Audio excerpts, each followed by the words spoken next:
고요한 시작과 이질적인 존재, 취리 근교의 작은 마을. 리첼.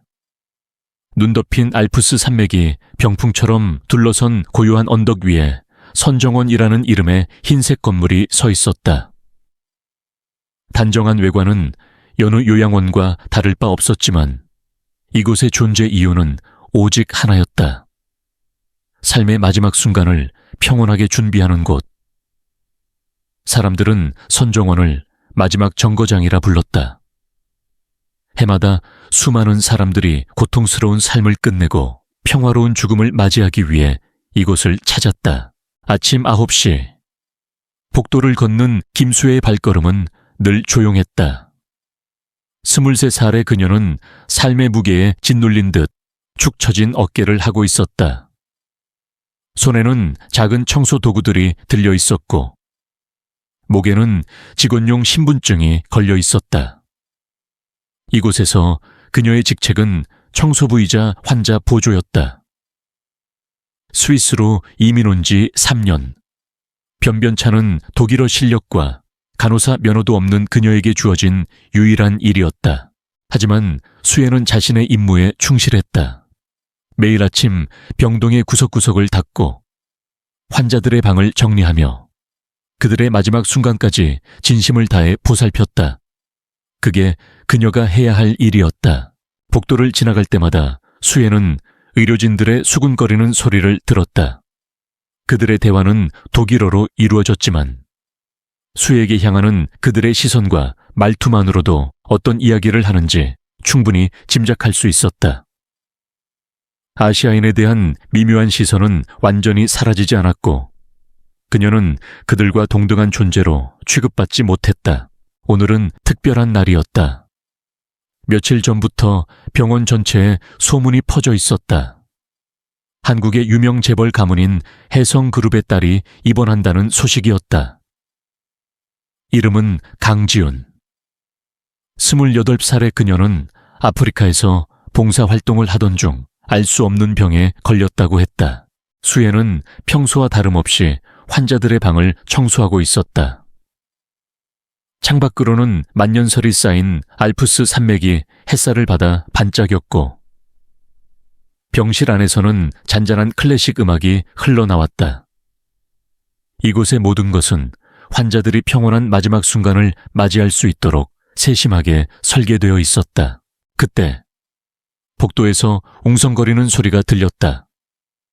발소리가 울리고 독일어 지시를 내리는 목소리가 뒤섞였다. 수혜는 잠시 하던 일을 멈추고 귀를 기울였다. 유명한 환자가 도착한 모양이었다. 고요했던 복도에 검은색 메르세데스 벤츠 한 대가 들어섰다. 차에서 내리는 사람들의 분위기만 봐도 심상치 않다는 것을 알 수 있었다. 짙은 슈트를 입은 건장한 남성들이 먼저 내려 주변을 살폈고 그 뒤를 이어 중년의 남성과 여성이 내렸다. 그들은 혜성그룹의 회장인 강동현과 그의 아내 최지영이었다. 그들의 얼굴에는 깊은 근심과 슬픔이 드리워져 있었다. 그들의 뒤에서 휠체어에 앉은 한 여성이 조심스럽게 채서 내려졌다. 바로 그들의 둘째 딸, 강지훈이었다. 수혜는 멀리서 그 광경을 지켜보고 있었다. 휠체어에 앉은 여자는 창백한 얼굴을 하고 있었고 온몸을 덮고 있는 천 아래로 드러난 팔다리는 붕대로 감겨 있었다. 무엇보다 고통에 일그러진 그녀의 얼굴은 수혜의 가슴을 저릿하게 만들었다. 병원의 원장인 밀러 박사가 직접 마중을 나왔다. 매우 이례적인 일이었다. 하지만 혜성그룹은 유럽에서도 손꼽히는 재벌 가문이었고 이 병원 역시 그들의 기부금으로 일부 운영되고 있었다. 강 회장님, 이렇게 와주셔서 감사합니다. 지훈 양이 편안한 시간을 보낼 수 있도록 저희가 최선을 다하겠습니다. 밀러 박사의 독일어 목소리가 복도에 울려 퍼졌다. 수혜는 그의 말을 알아들을 수 있었다. 지난 3년간 이곳에서 일하며 익힌 기본적인 의학 용어들이었다. 지훈은 휠체어에서 고개를 들어 병원을 둘러보았다. 그녀의 눈빛에는 체념과 절망이 가득했지만 동시에 무언가 미련이 남아있는 듯한 희미한 간절함도 엿보였다. 그것은 아직 놓지 못한 삶에 대한 마지막 끈이었을까? 박사님, 정말 다른 방법은 없는 건가요? 지윤의 어머니인 지영이 떨리는 목소리로 물었다. 이미 수십 번도 더 물었을 질문이었지만 그녀는 차마 희망을 놓지 못하는 듯했다. 사모님, 전 세계의 전문가들과 의견을 나누었지만 지윤 양의 병은 현재 의학 기술로는 치료 불가능합니다. 아프리카에서 물린 그 곤충의 독은 전례가 없던 것입니다. 밀러 박사의 목소리가 점차 작아졌다. 이미 병세가 진행된 지 5년이 흘렀다. 더 이상의 설명은 필요 없었다.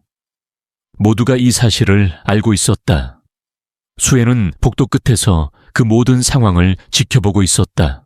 환자가 병동으로 옮겨지면 그녀는 함께 따라가 환자를 돕는 것이 보통이었다. 하지만 왠지 모르게 발이 떨어지지 않았다. 지윤이라는 여자를 보는 순간 수혜의 내면 깊숙한 곳에서 무언가가 솟아오르는 기분이었다. 휠체어는 천천히 엘리베이터 쪽으로 향했다. 수혜도 그 뒤를 따랐다. 엘리베이터 안에서 지윤과 수혜의 시선이 잠깐 마주쳤다. 그 순간 수혜는 왠지 모를 묘한 기시감을 느꼈다. 마치 어디선가 본 듯한 느낌이었다. 그들은 3층에 위치한 특별 병실로 향했다. 이 방은 일반 병동과는 완전히 다른 층에 있었다. 거실과 침실이 따로 있었고 가족들이 함께 시간을 보낼 수 있도록 소파와 식탁까지 갖춰져 있었다. 창밖으로는 웅장한 알프스 산맥이 한눈에 들어왔다. 지윤이 침대로 옮겨지는 동안 수혜는 그녀의 상태를 좀 더 자세히 볼 수 있었다. 그녀의 팔다리는 온통 검은 반점으로 뒤덮여 있었고 주변은 심하게 부어오르고 염증이 퍼져 있었다. 특히 목 근처의 상처는 유독 심해 보였는데 마치 무언가에 물린 자국 같았다. 바로 그때 수혜의 머릿속에 섬광처럼 한 기억이 스쳐 지나갔다. 어릴 적 그녀가 할머니와 함께 약초를 캐러 산에 올랐을 때였다. 그때 한 마을 주민이 할머니를 찾아왔었다. 정체를 알 수 없는 곤충에 물렸다고 했다.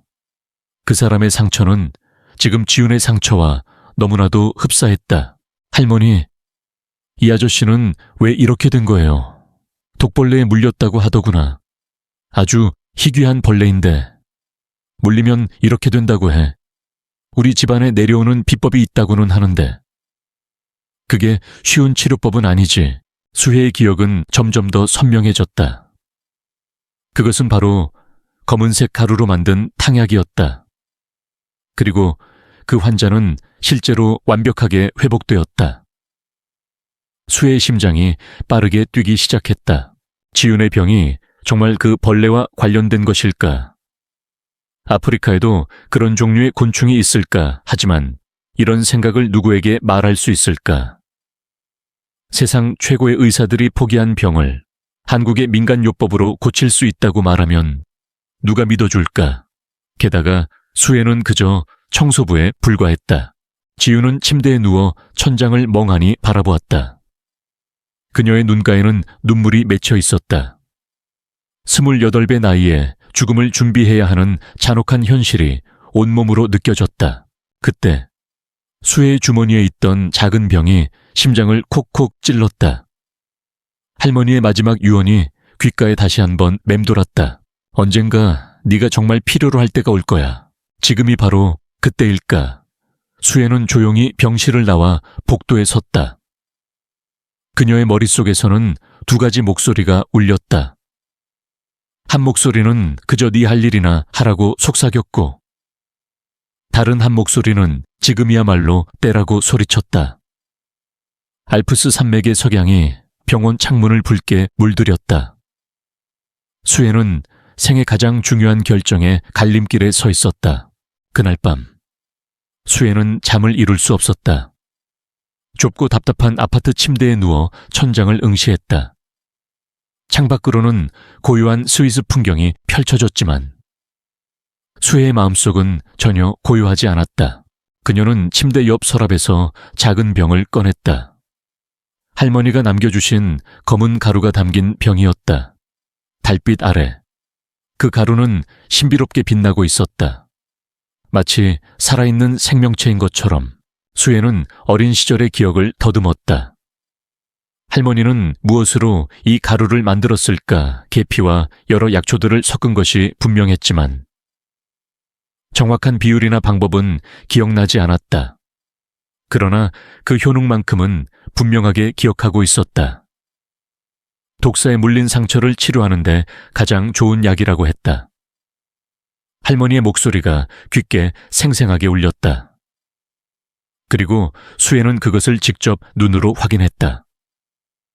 마을 주민은 정말 완벽하게 회복되었었다. 다음 날 아침, 수혜는 평소보다 일찍 병원에 도착했다. 지윤의 병실로 향하는 그녀의 발걸음은 그 어느 때보다 무거웠다. 결심은 했지만 그것을 실행에 옮기기 위해서는 큰 용기가 필요했다. 그녀가 병실 문을 열었을 때 지윤은 창밖을 바라보며 앉아 있었다. 알프스의 아침 햇살이 그녀의 창백한 얼굴을 비추고 있었다. 어제보다 훨씬 더 아름다운 모습이었다. 안녕하세요. 수혜가 조심스럽게 인사를 건넸다. 지윤은 고개를 돌려 수혜를 바라보았다. 그녀의 눈빛에는 여전히 고통이 서려 있었지만 동시에 따뜻함도 느껴졌다. 아, 안녕하세요. 어제 그분이시네요. 지윤은 애써 미소 지으려 했지만 고통 때문에 얼굴이 일그러졌다. 목과 팔의 상처는 어제보다 더 심해진 듯했다. 수혜는 평소처럼 병실 청소를 시작했지만 그녀의 정신은 온통 지윤의 상처에 집중되어 있었다. 자세히 보니 더욱 확신이 들었다. 할머니가 치료했던 그 독성 곤충의 독임이 틀림없었다. 제가 믿기지 않겠지만 혹시 어디에서 물린 건지 여쭤봐도 될까요? 수혜가 조심스럽게 물었다. 지윤은 잠시 망설이다가 대답했다. 아프리카에서 봉사활동을 하던 때였어요. 처음에는 별거 아니라고 생각했죠. 그런데 시간이 지날수록 지윤의 목소리가 점차 작아졌다. 지난 5년간의 고통이 고스란히 담겨 있었다. 그 벌레의 모습은 기억하세요. 새까맣고 다리가 많았어요. 손가락만 한 길쭉한 몸통을 가지고 있었죠. 현지 사람들은 아주 무서워했어요. 수혜의 심장이 쿵 하고 떨어졌다. 똑같았다. 할머니가 묘사했던 독벌레의 특징과 정확히 일치했다. 그러나 수혜는 이내 표정을 바꾸고 말했다. 아, 죄송해요. 제가 엉뚱한 걸 물어봤네요. 아직은 때가 아니었다. 그녀는 좀 더 확신이 필요했고 무엇보다 용기가 필요했다. 오후가 되자 지윤의 가족들이 병실을 찾았다. 아버지 동현과 어머니 지영, 그리고 지윤보다 2살 많은 언니 강다솜도 함께였다. 다솜의 눈빛에는 동생을 향한 애틋함이 가득했다. 지윤아, 오늘은 좀 어떠니? 다솜이 지윤의 손을 잡으며 물었다. 지윤은 고개를 저었다. 언니, 이제 한계인가 봐. 통증이 점점 더 심해져. 그런 말 하지 마. 아직 시간 있어. 하지만 모두가 알고 있었다. 시간이 얼마 남지 않았다는 것을. 밀러 박사의 진단에 따르면 지윤은 길어야 며칠을 더 버틸 수 있었다. 수혜는 병실 한 구석에서 이 모든 상황을 지켜보고 있었다. 절망에 찬 가족들의 대화를 들으며 그녀의 마음은 무겁게 가라앉았다. 그녀에게는 도울 방법이 있는데 그저 지켜만 봐야 하는 걸까? 갑자기 지윤이 수혜를 쳐다보았다. 그들의 시선이 마주치는 순간 지윤이 조용히 입을 열었다. 혹시 뭔가 아는 거 있으세요? 뜻밖의 질문에 온 가족의 시선이 수혜에게로 향했다. 수혜는 당황했지만 지윤의 절박한 눈빛을 외면할 수 없었다. 그녀가 잠시 망설이는 듯 보였고 그 침묵은 모두에게 무언가를 알고 있다는 암시처럼 느껴졌다. 수혜 안에서 격렬한 갈등이 일어났다. 지금 말하면 모든 것이 달라질 수 있지만 동시에 큰 문제에 휘말릴 수도 있었다. 저희 할머니께서 수혜는 떨리는 목소리로 입을 열었다. 병실 안에 모든 시선이 그녀에게로 집중되었다. 제가 어릴 적 비슷한 상처를 본 적이 있습니다. 독벌레에 물린 상처였는데 저희 할머니께서 동연히 미간을 찌푸렸다. 지금 무슨 소리를 하는 건가? 우리 딸의 병은 현대의학으로도 고치지 못하는데 무슨 민간요법을 운운하는 건가? 아버지, 잠깐만요. 지은이 그를 가로막았다. 그녀는 수혜를 바라보며 말했다. 계속 말씀해 주세요. 저희 할머니께서는 그때 특별한 약으로 환자를 치료하셨습니다. 그리고 정말 완치되셨어요. 병실은 침묵에 휩싸였다. 누구도 감히 말을 잇지 못했다. 그들에게는 비현실적인 이야기였다. 그게 무슨 약이죠? 다솜이 조심스럽게 물었다. 수혜는 주머니에서 작은 병을 꺼냈다. 바로 그것이었다. 작은 유리병 안에서 검은색 가루가 저녁 햇살에 반짝였다. 그 순간 병실의 공기가 바뀌었다. 희망과 의심, 절망과 간절함이 뒤섞인 기묘한 긴장감이 흘렀다. 수혜는 이제 되돌릴 수 없는 강을 건넜음을 직감했다. 할머니의 유산을 세상에 드러내는 순간 그녀의 운명은 그들과 함께 변하기 시작했다. 동현이 벌떡 일어섰다. 그의 얼굴은 분노로 일그러져 있었다. 당신 제정신인가? 우리 딸이 죽어가는데 동양의 미신 같은 걸로 장난치는 건가? 여보, 진정해요. 지영이 남편의 팔을 잡았지만 동현의 분노는 쉽게 가라앉지 않았다. 이 여자가 무슨 짓을 하려는 건지 모르겠지만 우리 딸을 실험 대상으로 삼지 말고 당장 그 이상한 물건 치우라고. 수혜의 얼굴이 새하얗게 질렸다. 어느 정도 예상했던 반응이었지만 직접 마주하니 너무나도 가슴 아팠다. 손에 든 약병이 미세하게 떨렸다. 아베오지, 제발.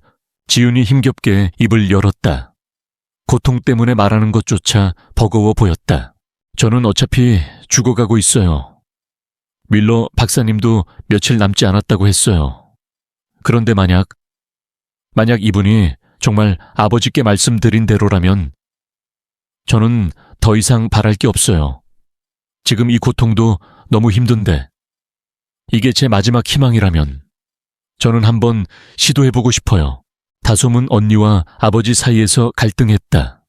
한편으로는 아버지가 옳다고 생각했지만 다른 한편으로는 동생의 절박함을 외면할 수 없었다. 수혜 씨, 그 약의 부작용이나 위험성은 없나요?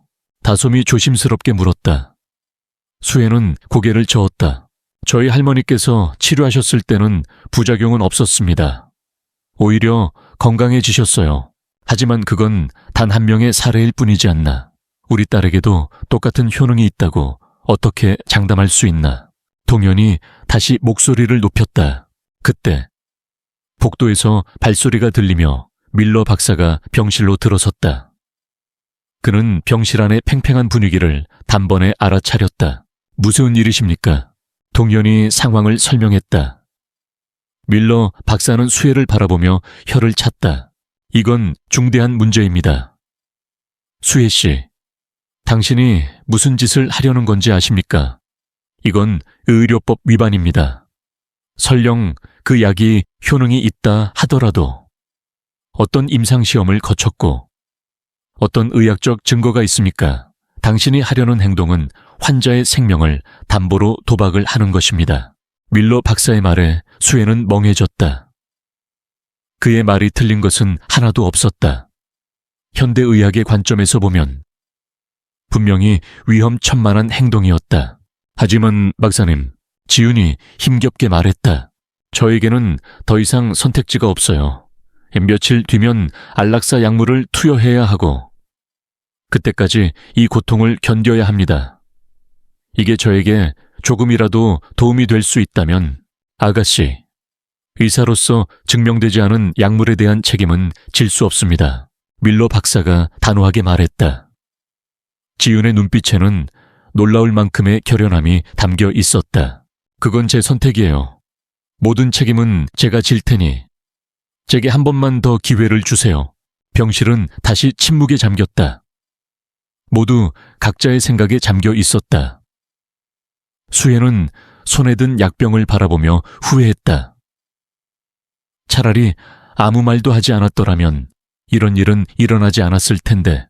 그때 지영이 조용히 입을 열었다. 여보, 우리 딸이 이렇게 말하는데 그냥 지켜만 볼 건가요? 우리 이미 할 수 있는 건 다 해봤잖아요. 최고의 의사들도 포기했고 이제 남은 건 안락사뿐인데. 지영의 목소리는 떨렸다. 그것은 한 어머니의 절규였다. 다솜도 갈등했다. 그녀는 수혜를 바라보며 물었다. 정말 그 할머니의 병이 똑같은 병이었다면, 그리고 완치되셨다면. 네, 제가 직접 봤습니다. 처음에는 지윤 씨와 똑같은 상태였는데 며칠 만에 완전히 나았어요. 며칠 만에 말도 안 되는 소리. 밀러 박사가 비웃었다. 지윤 양의 병은 독소가 신경계와 순환계에 퍼져버린 상태입니다. 의학적으로 며칠 만에 완치되는 건 불가능합니다. 하지만 불가능이 일어났습니다. 수혜는 힘겹게 말했다. 저도 처음에는 믿기지 않았습니다. 하지만 실제로 일어났어요. 지윤이 갑자기 침대에서 상체를 일으켰다. 고통스러운 얼굴이었지만 그녀의 눈빛은 단호했다. 저 한번 시도해보고 싶어요. 딱 한 방울이라도 좋아요. 안 됩니다. 밀러 박사는 단호하게 말했다. 이 병원에서는 절대 허락할 수 없습니다. 부작용이라도 생기면 누가 책임을 질 겁니까? 제가 책임진다고 했잖아요. 지윤이 소리쳤다. 바로 그 순간 그녀의 얼굴은 더욱 창백해졌고 목의 상처에서 피가 배어나오기 시작했다. 지윤의 가족들이 황급히 달려갔다. 밀러 박사도 서둘러 응급처치를 시작했다. 그 광경을 보며 수혜의 심장은 쿵 하고 내려앉았다. 헛된 희망을 심어준 것은 아닐까. 모든 것을 포기한 사람에게 무의미한 기대를 준 것은 아닐까 하지만 그녀는 지윤의 절박한 눈빛을 잊을 수 없었다. 마지막 순간까지 포기하지 않으려는 그녀의 결연함을 보았다. 그리고 수혜는 알고 있었다. 할머니의 약은 분명 효과가 있을 것이라는 것을. 창밖의 알프스 석양은 붉게 물들어갔다. 수혜는 속으로 간절히 할머니에게 빌었다. 부디 옳은 선택을 할 수 있도록 길을 보여달라고. 그날 밤 강 회장 일가는 호텔로 돌아가 밤샘 회의를 했다. 병원에는 지윤만 남았다. 수혜는 자원해서 야간 근무를 섰다. 그녀가 보통 하던 일이 아니었지만 오늘만큼은 지윤의 곁을 지켜야 한다는 생각이 들었다. 자정이 훌쩍 넘어서야 병실은 다시 고요해졌다. 지윤은 진통제 덕분에 잠이 들었지만 그녀의 얼굴에는 여전히 고통의 흔적이 남아있었다. 수혜는 의자에 앉아 그녀를 지켜보았다. 새벽 2시쯤 지윤이 갑자기 눈을 떴다. 달빛 아래 땀에 젖은 그녀의 얼굴은 창백했다. 수혜 씨, 아직 있었어요? 네, 괜찮으세요? 지윤은 고개를 저었다. 고통이 점점 더 심해지는 모양이었다. 더 이상 못 참겠어요. 온몸이 불타는 것 같아요. 수혜는 지윤에게 물 한 잔을 가져다 주었다. 지윤은 물을 단숨에 들이키고는 조용히 말했다. 수혜 씨, 정말 그 약이 효과가 있을 거라고 생각해요. 네, 전 확신해요. 그럼 조금만 저에게 주실 수 있나요? 안 돼요. 밀러 박사님께서. 이건 제 선택이에요. 지윤의 눈빛은 절박했다. 절망 속에서 피어난 마지막 희망. 그것은 네, 저 약 먹을래요. 약초 성분이라고 했잖아요. 괜찮을 거예요. 지윤은 남은 약을 모두 마셨다. 그리고는 침대에 누웠다. 수혜는 걱정스러운 눈으로 그녀를 지켜보았다. 처음 10분 동안. 아무런 변화도 없었다. 지우는 여전히 고통스러워했다. 수혜의 마음은 점점 더 불안해졌다. 혹시 잘못된 것은 아닐까? 하지만 20여 분쯤 지났을까? 놀라운 일이 일어났다. 지윤의 숨소리가 점차 안정되기 시작했다. 얼굴의 경련도 서서히 잦아들었다. 지윤 씨, 괜찮으세요? 수혜가 조심스럽게 물었다. 지윤은 놀란 표정으로 자신의 몸을 내려다보았다. 신기하다. 통증이 조금 가라앉은 것 같아요. 정말요? 네, 완전히 사라지진 않았지만 확실히 전보다 훨씬 나아요. 수혜의 심장이 빠르게 뛰었다. 정말 효과가 있는 모양이었다. 하지만 아직 안심할 수는 없었다. 좀 더 지켜봐야 했다. 1시간이 더 흘렀다. 지윤의 상태는 계속해서 좋아졌다. 얼굴에 혈색이 돌아왔고 목의 염증도 눈에 띄게 가라앉았다. 수혜 씨, 정말 놀라워요. 이렇게 편안한 건 몇 년 만인지 모르겠어요. 지윤의 목소리에도 생기가 돌았다. 수혜는 하마터면 눈물을 쏟을 뻔했다. 할머니의 약이 정말 효과를 보인 것이다. 그때 복도에서 발소리가 들렸다. 아침 근무를 시작하는 간호사였다. 수혜는 재빨리 약병을 주머니에 숨겼다. 간호사는 병실을 확인하고는 나갔다. 다행히 별다른 이상한 점을 눈치채지 못한 듯했다. 하지만 수혜는 여전히 불안했다. 이 일이 발각되면 어떻게 될까? 다음 날 아침, 밀러 박사가 회진을 위해 병실을 찾았다. 그는 지윤의 상태를 보고 깜짝 놀랐다. 이상하군. 어제보다 훨씬 좋아졌는데. 박사는 지윤의 맥박과 혈압을 체크했다. 모든 수치가 호전되었다. 지윤 양, 밤새 특별한 일이 있었나요? 아니요, 그냥 잠을 푹 잤어요. 지윤은 수혜를 힐끗 쳐다보며 말했다. 수혜는 긴장했지만 최대한 침착한 표정을 유지했다. 이런 일시적인 호전은 가끔 있습니다. 너무 기대하진 마십시오. 밀러 박사가 나간 후 지윤이 수혜에게 속삭였다. 수혜 씨, 정말 고마워요. 이렇게 편안한 건 정말 오랜만이에요. 이제 시작일 뿐이에요. 며칠 더 지켜봐야 합니다. 바로 그때 병실 문이 열리고 강 회장 일가가 들어왔다. 그들은 달라진 지윤의 모습에 놀라움을 금치 못했다. 지윤아, 얼굴이 훨씬 좋아졌구나. 다솜이 지윤의 손을 잡으며 말했다. 동현의 눈빛도 마찬가지였다. 밀러 박사님이 뭐라고 하시던가요? 일시적인 호전일 수 있다고 하시네요. 하지만 가족들도 느낄 수 있었다. 이것은 단순한 일시적인 호전이 아니었다. 지윤의 눈빛 자체가 완전히 달라져 있었다. 수혜는 기쁨과 불안함이 뒤섞인 채 조용히 병실을 나왔다. 약은 분명 효과가 있었지만 이 비밀을 얼마나 더 오래 지킬 수 있을지 확신할 수 없었다. 복도 창문으로 알프스의 아침 햇살이 쏟아져 들어왔다. 새로운 하루가 시작되고 있었고 수혜는 자신이 역사를 바꿀 어떤 일의 시작점에 서 있음을 어렴풋이 짐작했다. 그날 이후 수혜의 삶은 미묘하게 달라졌다. 그녀는 매일 아침 지윤의 병실을 찾는 첫 번째 사람이 되었다.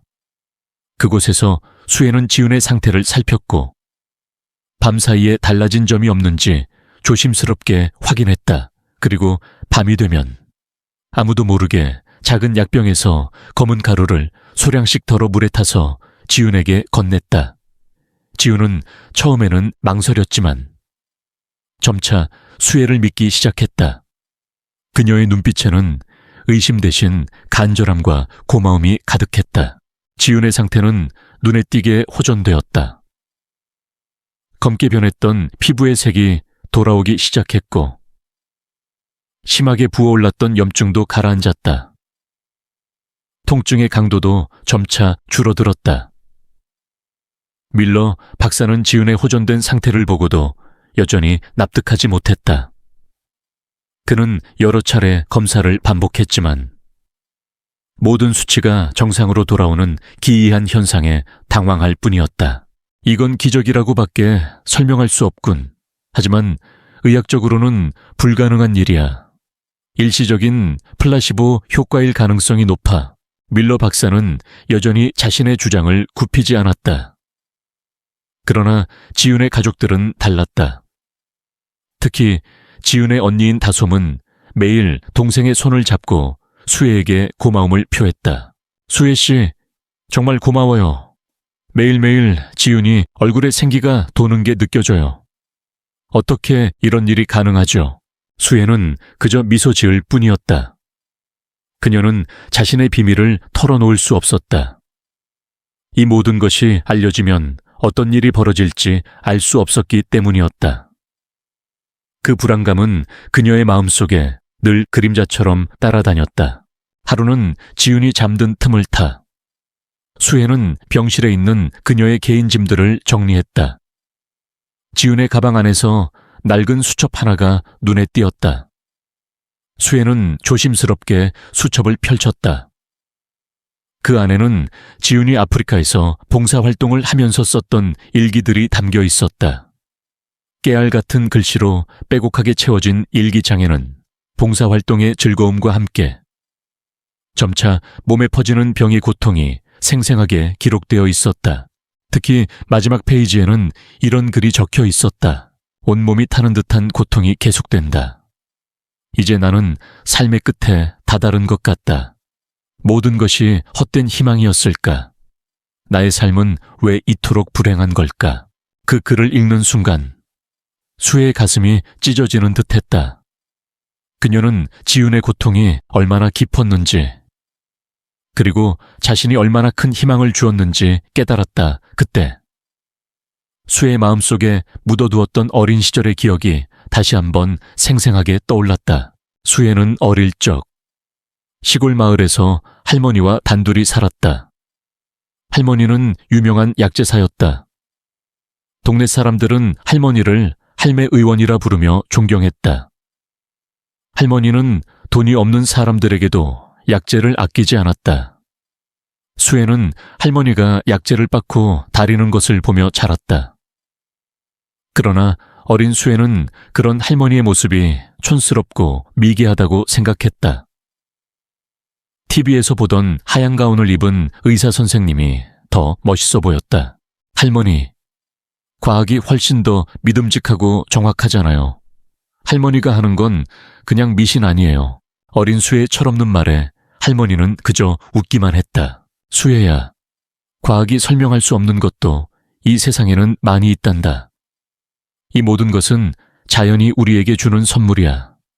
할미가 하는 일은 그 선물을 잘 받아서 사람들을 이롭게 하는 것뿐이란다. 할머니는 그렇게 말하며 검은색 가루를 만들고 탕약을 다렸다. 그리고 할머니의 치료를 받은 사람들은 정말 놀랍게도 병이 나았다. 하지만 수혜는 그때까지도 할머니의 말을 온전히 믿지 못했다. 할머니는 수혜가 18살 되던 해 갑자기 세상을 떠났다. 할머니가 남긴 유품은 낡은 약자의 도구들과 함께 그녀가 평생을 아끼며 지녔던 작은 유리병 하나뿐이었다. 그 병 안에는 검은 가루가 담겨 있었고 할머니는 마지막 숨을 거두기 전 수혜에게 그 병을 건네며 말했다. 수혜야, 이건 대대손손 내려온 우리 집안의 비법이란다. 언젠가 네가 정말 필요로 할 때가 올 거야. 그때는 할미의 말을 믿어주렴. 그때의 수혜는 할머니의 말을 흘려들었다. 그녀는 그저 할머니의 유품으로 그 병을 간직했을 뿐이었다. 하지만 스위스로 건너와 청소부로 일하며 외로움과 고단함에 지쳐갈 때 그녀는 할머니의 따뜻한 품을 그리워했다. 할머니의 약을 들고서 그녀는 비로소 깨달았다. 할머니의 지혜는 과학을 초월한 깊은 통찰력과 자연에 대한 경외심에서 비롯된 것임을 지윤의 일기장을 덮으며 수혜는 다시 한번 자신의 결심을 다졌다. 이 작은 약병은 단순한 유품이 아니었다. 그것은 할머니가 그녀에게 남긴 마지막 선물이었고, 동시에 한 생명을 살릴 수 있는 유일한 희망이었다. 그녀는 더 이상 망설이지 않기로 했다. 이 모든 일이 세상에 드러나더라도 그녀는 지훈을 끝까지 돕기로 마음먹었다. 하지만 행복한 시간은 오래가지 않았다. 병원에는 수혜에 대한 이상한 소문이 돌기 시작했다. 소문의 진원지는 유현숙이라는 나이든 간호사였다. 그녀는 원칙을 중요시하는 깐깐한 성격의 소유자였다. 그녀는 수혜가 일반 병동이 아닌 특별 병실에 자주 드나들고, 그것도 모자라 야간에도 지은의 병실을 찾는 것을 눈여겨보았다. 처음에는 그저 궁금증이었지만 지은의 상태가 눈에 띄게 호전되자 그녀의 의심은 확신으로 바뀌었다. 수혜 씨, 요새 강 회장님 따님 병실에 자주 가는 것 같네. 현숙은 수혜에게 넌지시 물었다. 수혜는 아무렇지 않은 척 대답했다. 네, 아무래도 특별 환자분이셔서 더 신경 써야 해서요. 그런가? 그런데 밤에도 올라가던데. 현숙의 질문에 수혜는 움찔했다. 그녀의 얼굴에 스쳐 지나가는 당혹감을 놓치지 않고 현숙은 더욱 수혜를 추궁했다. 혹시 환자분에게 몰래 뭘 주는 건 아니지? 아니요, 무슨 그런 말씀을. 수혜는 당황하며 손을 내저었다. 하지만 이미 현숙의 눈에는 그녀의 불안감이 모두 읽혔다. 현숙은 수혜의 행동에 대해 동료 간호사들에게 이야기하기 시작했다. 병원은 소문이 가장 빨리 퍼지는 곳이었다. 곧 수혜가 지훈에게 이상한 약을 먹이고 있다는 소문이 의료진들 사이에서 퍼져나갔다. 현숙은 이 사실을 밀러 박색에 보고해야 한다고 생각했지만 아직 증거가 불충분했다. 그녀는 좀 더 확실한 증거를 찾기로 결심했다. 그날 밤, 현숙은 몰래 3층 특별병동으로 향했다. 복도 끝에 숨어 지훈의 병실을 지켜보았다. 그리고 마침내 그녀는 결정적인 순간을 목격했다. 수혜가 작은 병에서 검은 가루를 꺼내 지훈에게 건네는 모습이었다. 현숙은 재빨리 휴대폰을 꺼내 사진을 찍었다. 흔들리고 흐릿했지만 증거로는 충분했다. 다음 날 아침, 현숙은 그 사진을 들고 밀러 박사의 집무실을 찾았다. 박사님, 중대한 문제입니다. 김수혜 씨가 환자에게 정체불명의 약물을 투여하고 있습니다. 밀러 박사는 깜짝 놀랐다. 현숙이 건넨 사진을 보고 그의 얼굴은 굳어졌다. 그는 즉시 수혜를 불러들였다. 수혜 씨, 이게 대체 뭡니까? 강지훈 양에게 약물을 투여한 것이 사실입니까? 수혜는 더 이상 숨길 수 없었다. 그녀는 고개를 숙이고 나지막이 말했다. 네가 사실입니다. 수혜의 짧은 대답에 집무실은 정적이 흘렀다. 밀러 박사의 얼굴에는 분노와 함께 복잡한 감정이 스쳐 지나갔다. 그는 수혜가 환자를 위하는 마음이 진심이라는 것을 알고 있었지만 의학적 원칙을 벗어난 그녀의 행동을 용납할 수 없었다. 수혜 씨, 당신이 무슨 짓을 했는지 아십니까? 이건 의료법 위반입니다. 환자의 생명을 위험에 빠뜨린 중대한 범죄라고요. 하지만 지훈 씨는 호전되었어요. 제 약이 효과가 있었어요. 그건 단순한 우연의 일치일 뿐입니다. 증명되지 않은 약물로 사람의 목숨을 가지고 장난을 친다고 밀러 박사가 소리쳤다. 바로 그때 집무실 문이 열리고 강 회장 일가가 들어섰다. 밀러 박사가 그들에게 연락했던 것이다. 무슨 일이죠? 동현이 물었다.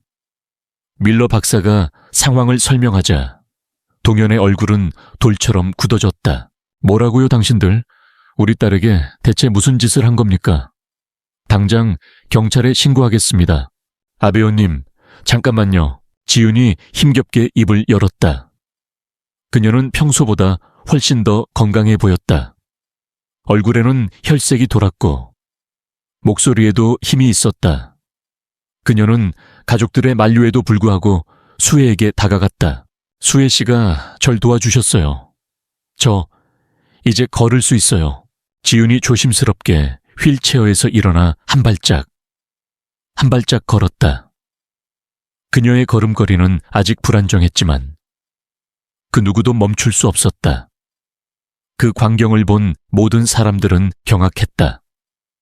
불과 며칠 전만 해도 움직이지 못했던 환자가 자신의 두 발로 서서 걷는 모습은 기적이었다. 이게 바로 증거예요. 여러분, 지윤의 목소리가 집무실에 울려 퍼졌다.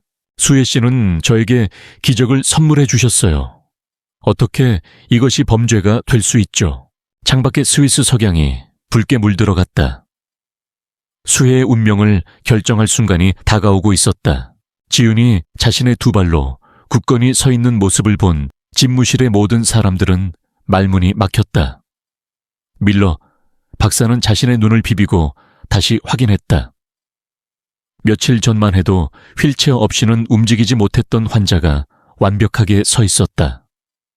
그의 의학적 상식으로는 도저히 납득할 수 없는 일이었다. 이건 불가능해. 박사는 중얼거렸다. 그의 말은 의학적 논리에 대한 강한 부정이자 동시에 믿을 수 없는 현실에 대한 절규였다. 하지만 이 놀라운 소식은 순식간에 병원 전체로 퍼져나갔다. 유현숙이 찍은 흐릿한 사진과 함께 한 아시아인 여성이 불법적인 방법으로 기적을 행했다는 소문이 일파만파 퍼지기 시작했다. 며칠 후 이 이야기는 스위스 현지 언론에까지 보도되었다. 스위스 류첼의 선정원에서 벌어진 충격적인 사건이라는 제목 아래 선정적인 기사들이 쏟아져 나왔다. 내용은 더욱 왜곡되었다.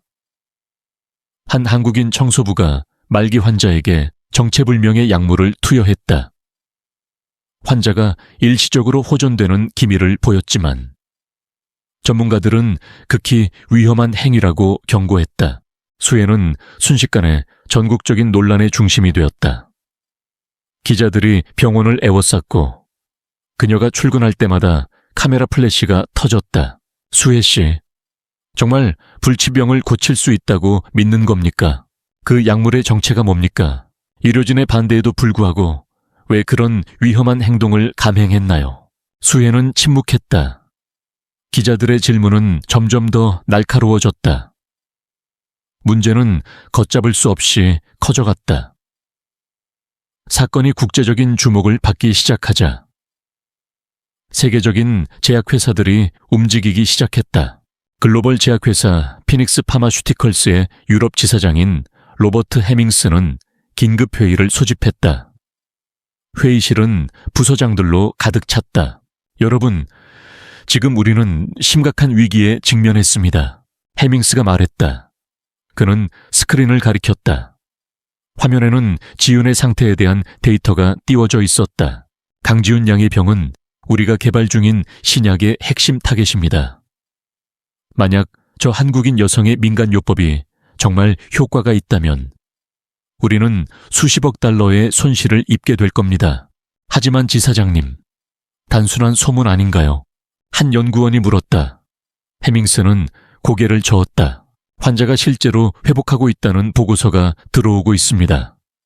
우리는 이 사실을 무시할 수 없습니다. 어떻게 하시겠습니까?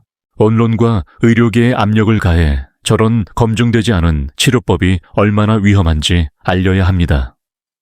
피닉스 파마슈티컬스의 로비스트들은 즉시 움직였다.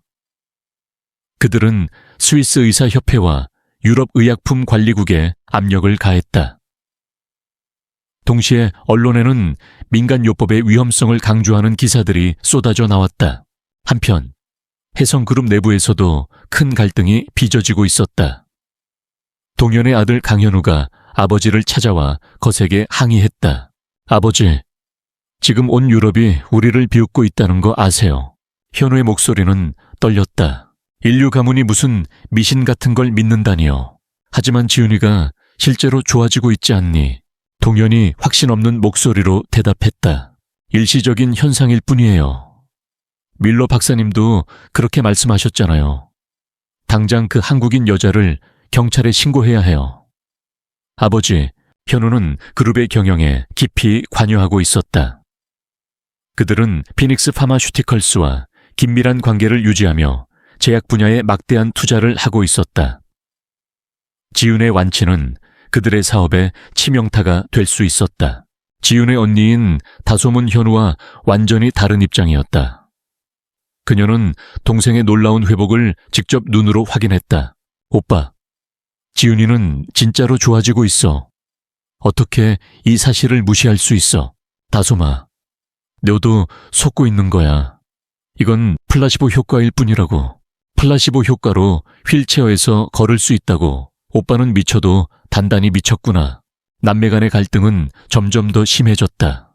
가족회의 때도 그들의 의견은 극명하게 갈렸다. 결국 스위스 의사협회가 공식 성명을 발표했다. 최근 리첼의 선정원에서 벌어진 김수혜 씨의 의료 행위에 대해 강력히 규탄합니다. 이러한 미검증 치료법은 환자의 생명을 위협할 수 있으며 현대의학의 발전을 저해하는 행위입니다. 동시에 스위스 검찰청은 수혜에 대해 의료법 위반 혐의로 수사를 개시했다고 발표했다. 수혜는 완전히 고립되었다. 병원에서는 그녀의 출근을 정지시켰고 언론은 매일 그녀를 비난했다. 길거리에 나가면 사람들은 그녀를 손가락질했다. 하지만 가장 힘든 것은 그녀 자신의 내면에서 일어나는 의심이었다. 과연 내가 옳은 일을 한 걸까? 지윤이 일시적으로 나아진 것뿐인데 헛된 희망을 준 것은 아닐까? 수혜에게 힘이 되어준 것은 지윤이었다. 그녀는 매일 수혜에게 연락을 해왔다. 수혜 언니, 저 매일매일 좋아지고 있어요. 어제는 산책도 다녀왔어요. 정말요? 네. 의사 선생님들도 놀라워해요. 모든 검사 결과가 정상으로 돌아왔다고 해요. 지윤의 목소리에서 들려오는 희망은 수혜의 마음을 조금씩 치유해 주었다. 지윤의 말이 수혜에게 힘이 되었다. 그녀는 매일 아침 지윤의 연락을 기다렸다. 지윤의 목소리는 점점 더 밝아졌고 그녀의 삶은 다시 희망으로 채워지고 있었다. 지윤은 자신의 회복 과정을 상세하게 기록하기 시작했다. 병원 식단, 매일의 운동량, 그리고 가장 중요한 것은 몸의 작은 변화들까지도 빼놓지 않고 기록했다.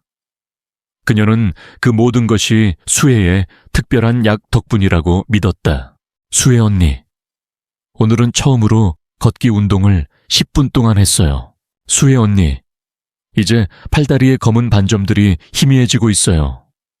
피부색이 정상으로 돌아오는 것 같아요.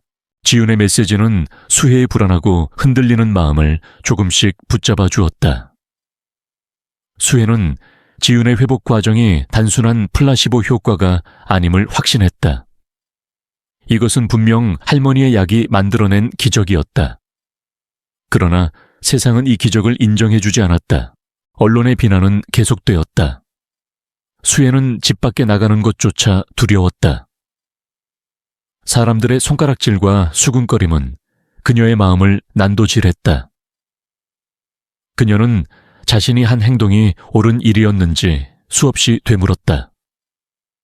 만약 지윤의 상태가 다시 악화된다면 그녀는 세상 사람들의 비난을 어떻게 감당해야 할까? 그녀의 이런 불안감은 현실이 될 뻔했다. 어느 날 밤, 지윤에게서 다급한 연락이 왔다. 수혜 언니, 갑자기 통증이 다시 시작됐어요. 너무 아파요. 도와주세요. 수혜는 심장이 쿵하고 떨어지는 것을 느꼈다. 지윤의 상태가 다시 악화된 것이다. 수혜는 한밤중에 지윤의 병실로 달려갔다. 지윤은 침대에서 고통스럽게 신음하고 있었다. 얼굴은 다시 창백해졌고 온몸이 경련을 일으키고 있었다. 지윤 씨, 괜찮아요. 제가 다시 약을 드릴게요. 수혜는 떨리는 손으로 약병을 꺼냈다. 하지만 그때 병실 문이 열리고 밀러 박사가 들어섰다. 그는 누군가의 신고를 받고 달려온 것이었다. 수혜 씨, 대체 여기서 뭘 하는 겁니까? 밀러 박사의 목소리는 차가웠다. 그는 수혜의 손에 들린 약병을 보았다. 이게 도대체 뭡니까? 환자에게 뭘 투여하려는 거죠?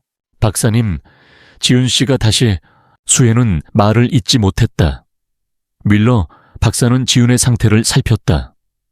그의 얼굴에는 의아함과 분노가 뒤섞여 있었다. 지훈의 상태는 분명 다시 악화되고 있었다. 그는 곧바로 응급처치를 시작했다. 지훈은 진정제를 맞고서야 겨우 잠이 들었다. 밀러 박사는 수혜를 자신의 집무실로 불렀다. 수혜 씨, 내가 당신에게 한번 경고했습니다. 당신의 행동은 환자를 위험에 빠뜨릴 수 있습니다. 당신의 약은 일시적인 효과만 있었을 뿐입니다. 이제 그만 멈추십시오. 안 그러면 법적인 조치를 취할 수밖에 없습니다. 수혜는 아무 말도 할 수 없었다. 그녀는 자신이 헛된 희망을 심어주었다는 죄책감에 시달렸다. 그녀는 다시 예전처럼 조용히 자신의 일을 하며 지훈을 멀리해야 할까? 아니면 끝까지 지훈의 곁을 지키며 그녀를 도와야 할까? 그녀의 고민은 깊어졌다. 그녀는 잠 못 이루는 밤을 보내며 할머니의 약병을 바라보았다. 할머니는 이 약이 분명 효험이 있다고 했는데 왜 지훈의 상태는 다시 악화된 것일까? 다음 날 아침 지훈은 수혜에게 연락을 했다. 수혜 언니, 어제는 정말 무서웠어요. 그런데 오늘 아침에 일어나 보니 다시 괜찮아졌어요. 통증도 사라졌고요. 수혜는 놀랐다. 그녀는 지훈을 찾아갔다. 지훈은 어제와 달리 얼굴에 생기가 돌아와 있었다. 어떻게 된 거죠? 분명 어제는 저도 모르겠어요. 그냥 잠에서 깨어나니까 지훈은 말을 흐렸다. 그녀의 표정에는 여전히 불안감이 서려 있었다. 수혜는 의아했다.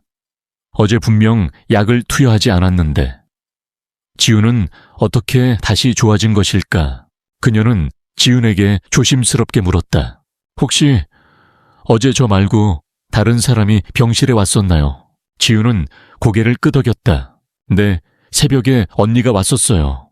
언니가 물을 건네줘서 그걸 마셨어요. 수혜의 심장이 쿵하고 내려앉았다.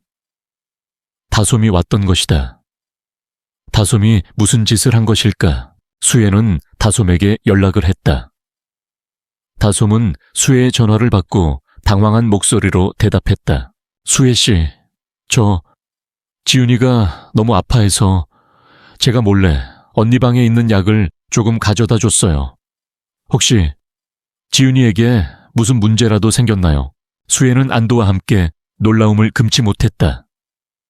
다솜이 그녀의 약을 가져다 지훈에게 먹였던 것이다. 다솜은 그녀의 행동이 잘못되었을까봐 전전긍긍했다. 하지만 수혜는 미소 지었다. 아니요. 지훈 씨는 괜찮아요. 오히려 상태가 좋아졌어요. 정말요? 정말로요. 다솜은 안도의 한숨을 내쉬었다. 이 사건을 통해 수혜는 깨달았다. 지훈의 병은 단순한 질병이 아니었다. 그것은 고통과 희망 사이를 오가는 기묘한 상태였다. 그리고 그녀의 약은 그 고통을 완화하고 희망을 주는 역할을 했다. 지훈의 상태가 다시 좋아진 날 밤, 수혜는 한숨도 자지 못했다. 다솜이 지훈에게 준 약은 분명 수혜가 지훈에게 주었던 것과 같은 것이었다. 그 순간 수혜는 자신의 약이 단순히 일시적인 효과만을 가진 것이 아님을 확신했다. 이것은 지훈의 몸을 근본적으로 치유하는 힘을 가지고 있었다. 그러나 동시에 그녀의 마음 한구석에는 불안감이 싹트기 시작했다. 이 일로 인해 다솜까지 위험에 빠질 수 있었다. 그녀는 자신의 비밀스러운 행동이 이제는 한 사람만의 일이 아니라 두 사람의 일이 되었다는 것을 깨달았다. 다음 날 아침, 수혜는 다솜을 조용히 불러냈다. 병원 옥상으로 향하는 계단참에서 수혜는 다솜에게 자초지종을 설명했다. 다솜 씨, 제가 드린 약은 저희 할머니께서 남겨주신 비법 약이에요. 그런데 이게 세상에 알려지면 모두가 위험해질 수 있어요. 다솜은 수혜의 말을 듣고 놀라움을 금치 못했다. 그럼 그 약이 수혜 씨가 직접 만든 민간 요법이었단 말이에요. 네, 그래서 더 위험한 거예요. 병원에서는 절대 인정하지 않을 거예요. 다솜 씨도 이 일에서 손을 떼는 게 좋아요. 하지만 다솜은 고개를 저었다. 아니요. 수혜 씨, 저는 지윤이가 좋아지는 걸 직접 봤어요. 이건 단순한 민간요법이 아니에요. 이건 기적이에요. 그리고 저는 그 기적을 외면할 수 없어요. 제가 언니를 위해 할 수 있는 유일한 일이라고 생각해요. 다솜의 눈빛은 진심으로 가득 차 있었다. 수혜는 그런 다솜의 마음을 보며 깊은 감동을 느꼈다. 그녀는 더 이상 혼자가 아니었다. 그녀에게는 지윤과 그리고 다솜이라는 든든한 조력자가 생겼다. 그러나 그들의 작은 동맹은 오래가지 못했다. 병원 내의 소문은 걷잡을 수 없이 커져갔다. 유현숙 간호사는 수혜의 행동을 예의주시하고 있었고 다솜이 지윤의 병실에 자주 드나들며 수혜와 비밀스러운 대화를 나누는 것을 수상하게 여겼다. 강다솜 씨는 왜 일반 병동이 아닌 특별 병동에 자주 오시는 거죠? 어느 날 현숙이 다솜에게 퉁명스럽게 물었다. 다솜은 당황했지만 애써 침착하게 대답했다. 언니 병문안 온 건데 뭐가 문제라도 있나요? 아니요, 그냥 궁금해서요.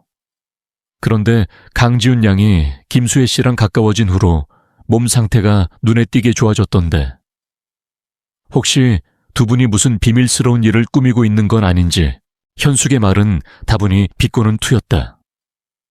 다솜은 현숙의 노골적인 의심에 불쾌함을 느꼈다. 그게 무슨 말씀이세요? 언니가 좋아진 건 기쁜 일 아닌가요? 저희 언니의 회복을 의심하는 건가요? 의심하는 게 아닙니다. 저는 그저 환자의 안전을 걱정할 뿐입니다. 의료인으로서의 당연한 의무죠. 현숙은 다솜을 향해 싸늘하게 말하고는 자리를 떠났다. 다솜은 그런 현숙의 태도에 화가 났지만 동시에 불안했다. 현숙의 눈빛에는 단순한 의심이 아니라 확신에 가까운 무언가가 담겨 있었다. 한편 현우는 언론의 압력과 피닉스 파마슈티컬스 측의 지속적인 연락으로 인해 골머리를 앓고 있었다.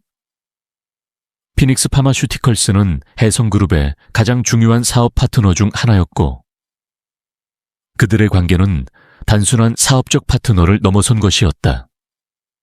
현우는 이 사건을 빨리 해결하고 싶었다. 그는 동생 지윤을 찾아갔다. 지윤은 예전과는 완전히 다른 모습이었다. 얼굴에는 생기가 넘쳤고 눈빛은 반짝였다. 그녀는 침대에 앉아 수첩에 무언가를 꼼꼼히 기록하고 있었다. 지윤아, 정말 괜찮은 거야. 김수혜라는 여자가 준 약 때문에 그런 거지. 현우는 믿기지 않는다는 듯 물었다. 지윤은 고개를 끄덕였다. 오빠, 정말 괜찮아졌어. 이 약 덕분이야. 지윤아, 정신 차려. 그건 과학적으로 증명되지 않은 거야. 너는 그 여자에게 속고 있는 거라고. 현우는 단호하게 말했다. 하지만 지윤의 표정은 흔들리지 않았다. 오빠, 그동안 오빠가 믿었던 과학이 나를 살리지 못했잖아. 오히려 이 약이 나를 살렸어. 나는 더 이상 오빠가 믿는 세상에 살지 않아. 지윤의 말에 현우는 충격을 받았다. 그는 지윤의 회복을 기뻐하면서도 동시에 그녀가 자신의 영향력에서 벗어나는 것을 두려워했다. 지윤의 회복은 그에게는 기쁨인 동시에 위기였다. 며칠 후 현숙은 자신의 계획을 실행에 옮겼다. 그녀는 몰래 지윤의 병실에 들어갔다.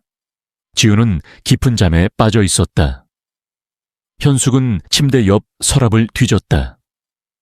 그녀의 손에는 작은 약병이 들려 있었다. 현숙은 약병을 자신의 휴대폰 카메라로 찍고 내용물을 소량 덜어냈다. 그리고는 약병을 원래 자리에 놓아두었다.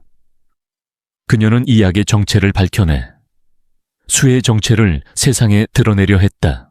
현숙은 확보한 증거들을 가지고 밀러 박사에게 찾아갔다. 박사님, 증거를 확보했습니다. 김수혜 씨가 환자에게 투여한 약입니다. 그리고 강다솜 씨도 이 일에 가담하고 있는 것 같습니다. 밀러 박사는 현숙이 내민 사진과 작은 유리병을 보았다. 그의 얼굴은 굳어졌다.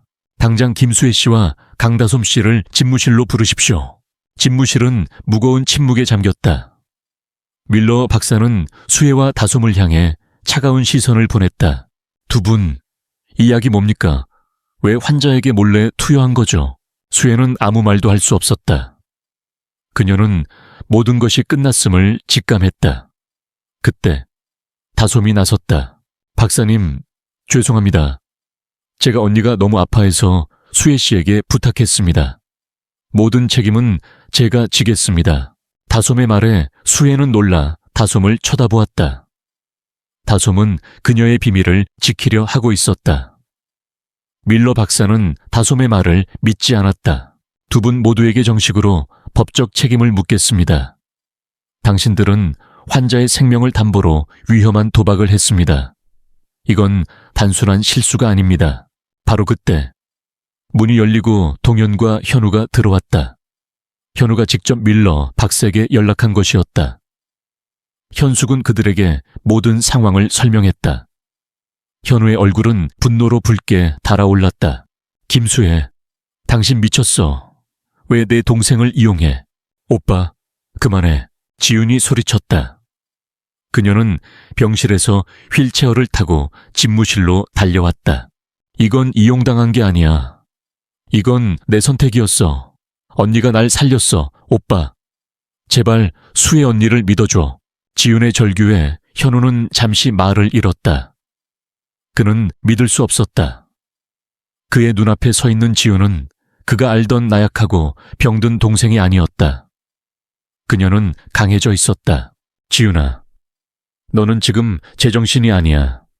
저 여자가 너를 세뇌시킨 거야. 저건 그냥 미신이야. 아니야.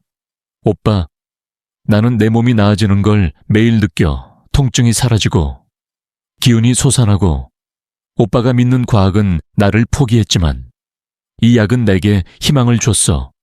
오빠가 날 사랑한다면 제발 수혜 언니를 믿어줘. 지윤의 눈가에는 눈물이 고였다. 그녀의 절박한 눈빛은 현우의 마음을 흔들었다. 현우는 지윤의 회복을 기뻐하면서도 동시에 이 상황을 통제할 수 없음에 불안해했다. 밀러 박사님, 제 딸은 완벽하게 회복되고 있습니다. 이 사실을 어떻게 설명하실 겁니까? 동현이 밀러 박사에게 물었다. 밀러 박사는 당황했다. 그건 일시적인 현상일 수도 있습니다. 우리는 아직 그 약의 성분을 분석하지 못했습니다. 함부로 판단할 수 없습니다. 그렇다면 분석해 보시죠.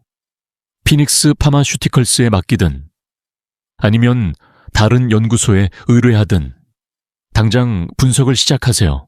동현의 말에 밀러 박사는 아무 말도 할 수 없었다. 그는 이 사건이 더 이상 단순한 병원 내의 문제가 아님을 직감했다. 수혜의 작은 약병은 이제 전 세계를 뒤흔들 거대한 폭풍의 시작이었다. 현숙은 이 모든 상황을 믿을 수 없다는 듯 지켜보고 있었다. 그녀는 자신이 옳다고 믿었고 환자를 보호하려 했을 뿐이었다. 그런데 이제 그녀는 마치 악당처럼 비춰지고 있었다. 저 약은 정체불명의 약물입니다. 환자에게 치명적인 부작용을 일으킬 수도 있습니다. 현숙은 마지막까지 자신의 주장을 굽히지 않았다. 현숙 씨, 나는 내 몸의 변화를 누구보다 잘 알아요. 이 약은 내게 생명을 줬어요. 부작용이 아니라 치유를 줬다고요. 지우는 단호하게 말했다. 그녀의 목소리에는 흔들림이 없었다. 그녀는 더 이상 나약한 환자가 아니었다. 그녀는 자신의 삶을 되찾기 위해 싸우는 전사였다. 집무실의 분위기는 얼음장처럼 차가웠다. 모두가 자신의 입장에서 옳다고 믿었다. 밀러 박사는 의료 윤리를, 현우는 사업적 이익과 가문의 명성을, 현숙은 환자의 안전을, 그리고 수혜와 다솜, 지우는 기적과 희망을 믿고 있었다. 이 사건은 법적 다툼으로 번질 것이 분명했다. 수혜는 자신에게 닥쳐올 거대한 폭풍을 예감했다. 하지만 그녀는 더 이상 두렵지 않았다. 그녀에게는 지훈이라는, 그녀를 전적으로 믿어주는 존재가 있었다. 그녀는 혼자가 아니었다. 집무실에서의 대치 이후 수혜의 삶은 격렬한 소용돌이 속으로 빠져들었다. 그녀는 즉시 병원에서 해고되었고 스위스 검찰은 의료법 위반 혐의로 정식 수사를 시작했다. 밀러 박사는 더 이상 그녀를 옹호하지 않았다. 그는 지훈의 회복을 눈으로 보고도 자신의 의학적 신념을 지키려 했다. 그는 언론과의 인터뷰에서 다음과 같이 말했다. 환자의 호전은 일시적인 현상일 수 있으며 검증되지 않은 치료법은 환자에게 치명적인 위험을 초래할 수 있습니다. 우리는 과학과 의학의 원칙을 벗어나는 어떤 행위도 용납할 수 없습니다. 언론은 밀러 박사의 인터뷰를 대서특필했다. 현대의학의 경고, 미신에 현혹된 재벌가 딸 등 자극적인 제목들이 신문을 뒤덮었다. 수혜의 얼굴은 매일 TV 뉴스에 등장했고 그녀의 개인적인 삶은 송두리째 공개되었다. 기자들은 그녀의 고향 마을까지 찾아가 할머니에 대해 묻고 할머니의 약에 대해 비과학적이고 미신적인 것이라고 치부했다. 수혜는 모든 것을 잃었다. 그녀는 이제 더 이상 병원에 갈 수 없었고 그녀의 작은 아파트는 기자들에게 포위되었다. 그녀는 세상으로부터 완전히 고립되었다. 매일 밤 그녀는 창밖을 보며 자신이 내린 결정에 대해 수없이 되물었다. 나는 옳은 일을 한 걸까? 아니면 한순간의 감정에 휩쓸려 지훈과 나 자신을 모두 망친 걸까? 가장 견디기 힘든 것은 지훈의 가족 내부에서 벌어지는 갈등이었다. 동현 회장과 현우는 지훈의 회복이 일시적일 뿐이라고 주장했다. 그들은 언론과 대중의 비난을 피하기 위해 이 사건을 조용히 덮으려 했다. 현우는 동생의 회복을 진심으로 기뻐하면서도 사업적 이해관계 때문에 수혜를 희생양으로 삼으려 했다. 지훈아, 오빠 말 들어. 저 여자한테 속은 거야. 우리 가족의 명예가 땅에 떨어졌어. 오빠가 이 일 조용히 해결할게. 다시 병원으로 돌아가서 치료받자. 하지만 지훈은 완강하게 버텼다. 오빠, 나는 이제 아프지 않아. 내가 느끼는 이 행복과 건강함을 왜 거짓이라고 생각해? 나는 수혜 언니를 믿어. 언니는 날 살려줬어. 다솜은 지훈의 편에 섰다. 그녀는 언론과 가족의 비난에도 불구하고 수혜를 옹호했다. 아버지, 오빠, 지훈이가 진짜로 좋아지고 있잖아요. 눈으로 보고도 못 믿는 거예요. 수혜 씨를 감옥에 보내려고요.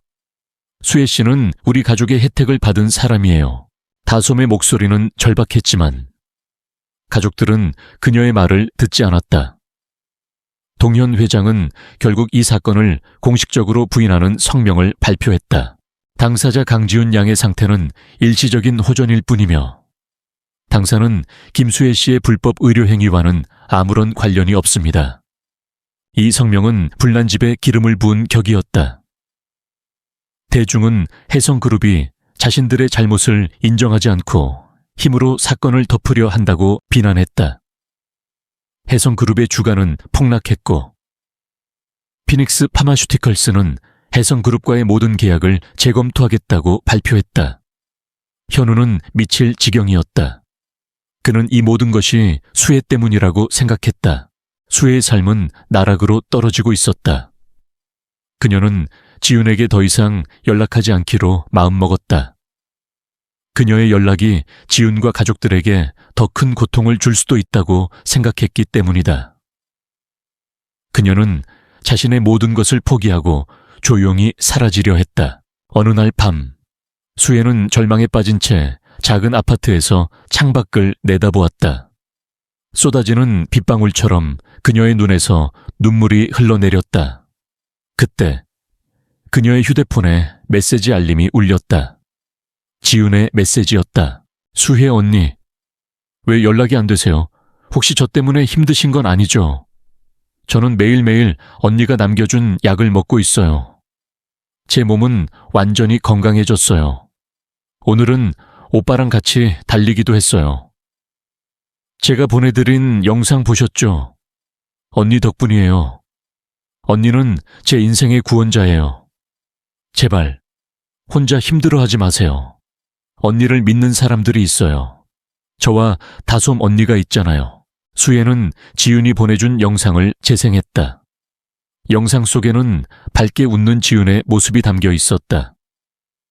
그녀는 예전의 활력을 되찾고 있었고 활짝 웃는 얼굴에는 더 이상 고통의 흔적이 보이지 않았다. 지윤은 카메라를 향해 손을 흔들며 말했다. 수혜 언니, 언젠가 우리 꼭 같이 산책해요. 알프스 산맥을 같이 걸어요. 제가 언니 손 꼭 잡아줄게요. 그 순간 수혜는 자신의 눈물을 멈출 수 없었다.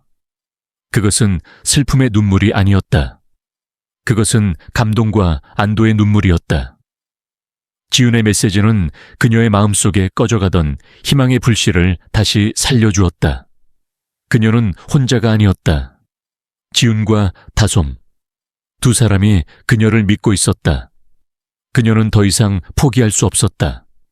그녀는 다시 싸울 힘을 얻었다. 며칠 후 수혜는 변호사를 찾아갔다. 그녀는 자신의 모든 것을 걸고 법적 싸움을 시작하기로 결심했다. 그녀의 변호사는 수혜의 이야기를 듣고도 회의적인 반응을 보였다. 수혜 씨, 이 싸움은 매우 힘든 싸움이 될 겁니다. 상대는 세계적인 제약회사와 재벌 가문입니다. 증명되지 않은 약물로 그들을 상대하는 건 불가능에 가깝습니다. 알아요. 하지만 전 포기할 수 없어요. 저는 제 할머니의 명예를 지키고 싶어요. 그리고 지윤 씨의 삶을 지키고 싶어요. 그게 제가 할 수 있는 유일한 일이에요. 수혜의 눈빛에는 단호함이 가득했다. 변호사는 그녀의 눈빛을 보고 마음을 바꿨다. 알겠습니다. 제가 돕겠습니다. 하지만 우리에게는 강력한 증거가 필요합니다. 지윤 양의 진술만으로는 부족합니다. 그 약의 성분을 분석하고 그 약이 지윤 양의 병에 효과가 있었다는 과학적인 증거를 찾아야 합니다. 수혜는 난감했다. 그녀는 약의 성분을 알지 못했다. 할머니가 남겨주신 비법이었기 때문에 그녀는 그저 할머니의 유산을 믿을 뿐이었다. 성분은 모르겠어요. 그건 할머니만 아는 비밀이었거든요. 변호사는 한숨을 쉬었다. 그럼 우리가 직접 그 성분을 밝혀내야 합니다. 하지만 그럴 시간도 없고 돈도 없어요. 그때 수혜의 휴대폰에 메시지 알림이 울렸다. 지윤에게서 온 메시지였다. 수혜 언니, 오빠랑 얘기했어요. 오빠가 언니를 도와주겠다고 했어요. 걱정하지 마세요. 수혜는 깜짝 놀랐다. 현우가 그녀를 돕겠다고 믿을 수 없는 일이었다. 현우가 수혜를 돕기로 했다는 지윤의 메시지는 수혜와 그녀의 변호사 모두에게 충격을 안겼다.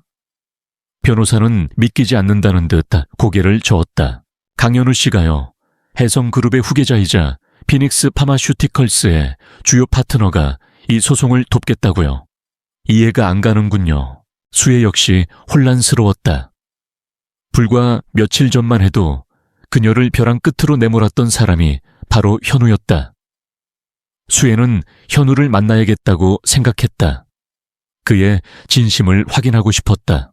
그날 오후 현우는 수혜를 만났다. 그는 여전히 차갑고 냉철한 모습이었지만 그의 눈빛에는 미묘한 변화가 있었다. 그는 더 이상 수혜를 적으로 보지 않는 듯했다. 김수혜 씨, 지윤이가 보낸 메시지 보셨죠? 제가 이 소송을 돕겠습니다. 현우는 단도직입적으로 말했다. 수혜는 조심스럽게 물었다. 이유가 뭐죠? 당신은 저와 제 할머니의 약을 믿지 않았잖아요. 현우는 잠시 침묵했다. 그는 창밖을 내다보았다.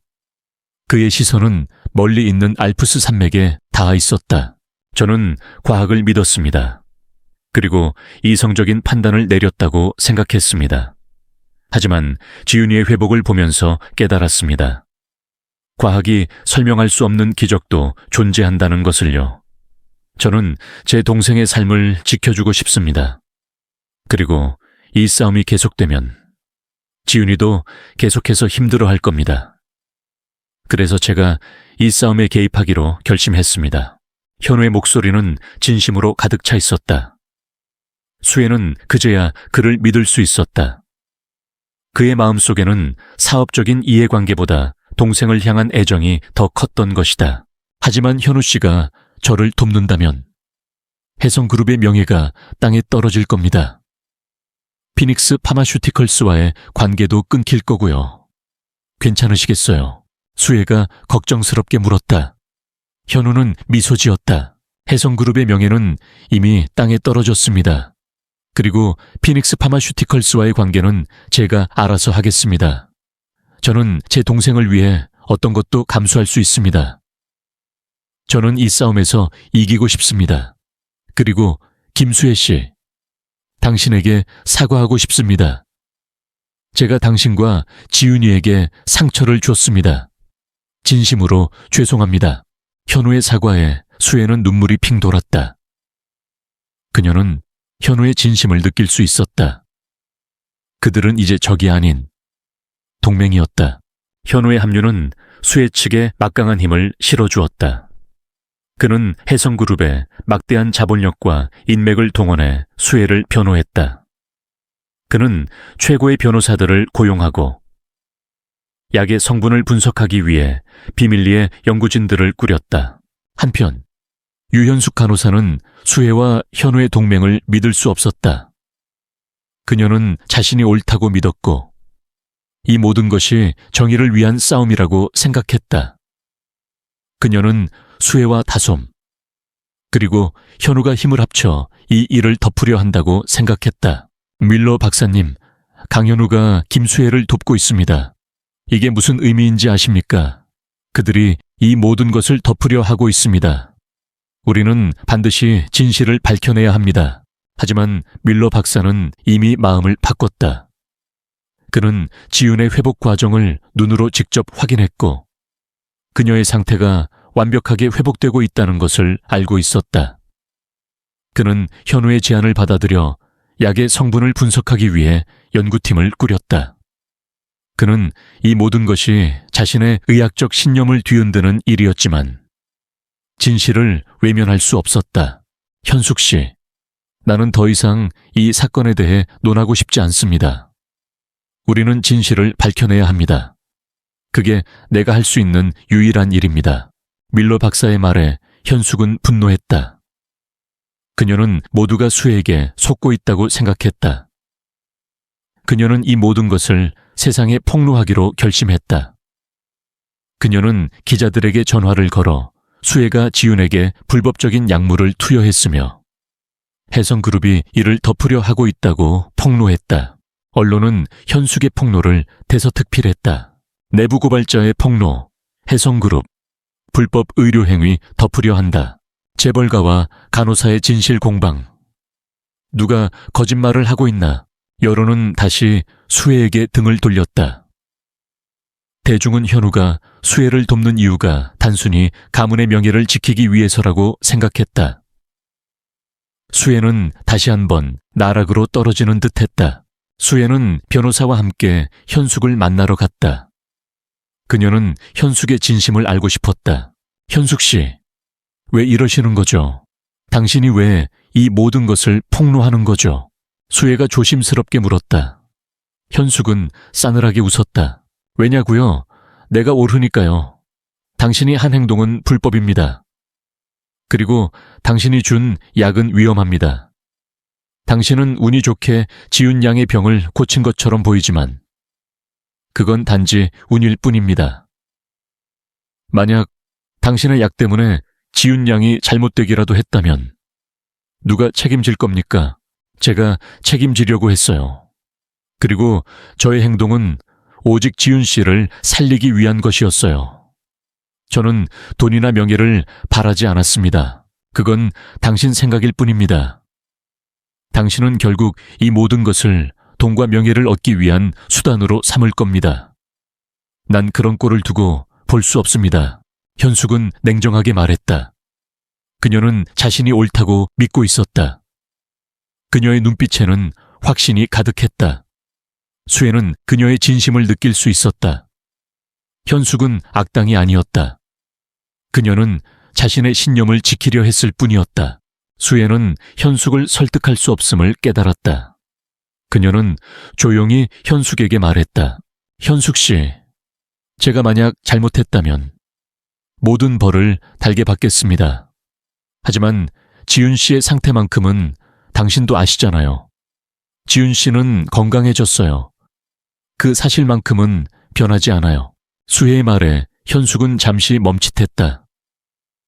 그녀는 지윤의 회복을 직접 눈으로 보았기 때문에 그 사실을 부인할 수 없었다. 하지만 그녀는 수혜의 말을 믿고 싶지 않았다. 그건 일시적인 현상일 뿐입니다. 시간이 지나면 다시 돌아올 겁니다. 현숙은 애써 현실을 부정했다. 그녀는 자신의 믿음이 무너지는 것을 두려워했다. 수혜는 현숙을 더 이상 설득하지 않았다. 그녀는 자신의 진심이 언젠가 현숙에게도 전해질 것이라고 믿었다. 며칠 후 검찰의 수사가 본격적으로 시작되었다. 수혜는 검찰에 소환되어 조사를 받았다. 그녀는 자신의 행동에 대해 솔직하게 진술했다. 그녀는 할머니의 유산을 지키고 지윤의 생명을 살리기 위해 그랬다고 말했다. 검사는 그녀의 진술을 듣고도 회의적인 반응을 보였다. 당신의 행동은 명백한 의료법 위반입니다.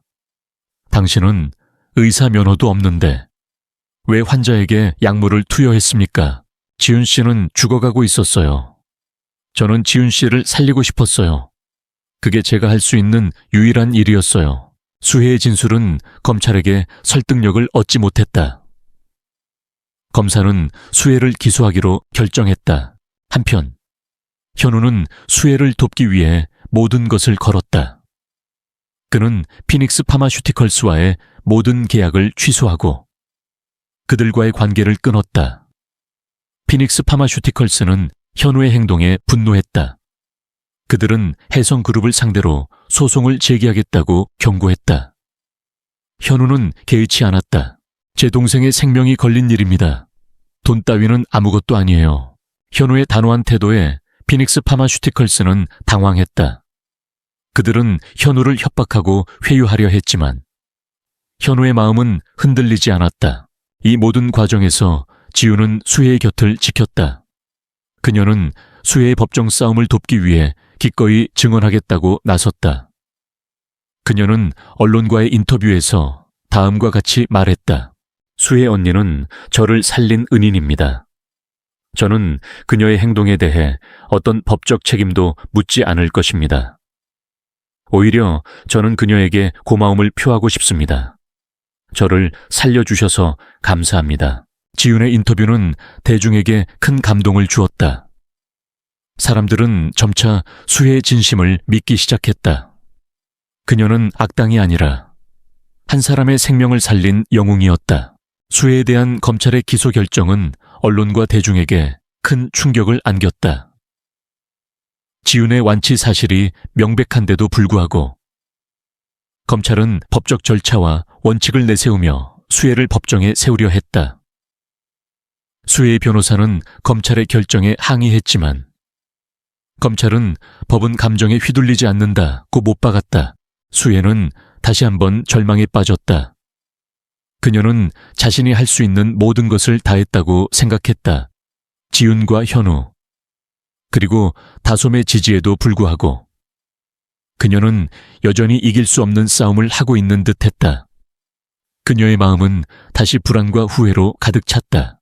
카랄이 아무것도 하지 않았더라면 그녀는 모든 것을 포기하고 싶었다. 다시 조용히 자신의 삶으로 돌아가고 싶었다. 그때 현우가 그녀를 찾아왔다. 그의 얼굴에는 깊은 고민과 함께 결연함이 엿보였다. 수혜 씨, 제가 이 모든 것을 해결하겠습니다. 이 싸움을 끝내겠습니다. 현우의 말에 수혜는 고개를 저었다. 어떻게? 현우 씨는 이미 모든 것을 잃었어요. 해성그룹의 명예도, 피닉스 파마슈티컬스와의 관계도. 이제 더 이상 희생하지 마세요. 아니요. 수혜 씨, 저는 아무것도 잃지 않았습니다.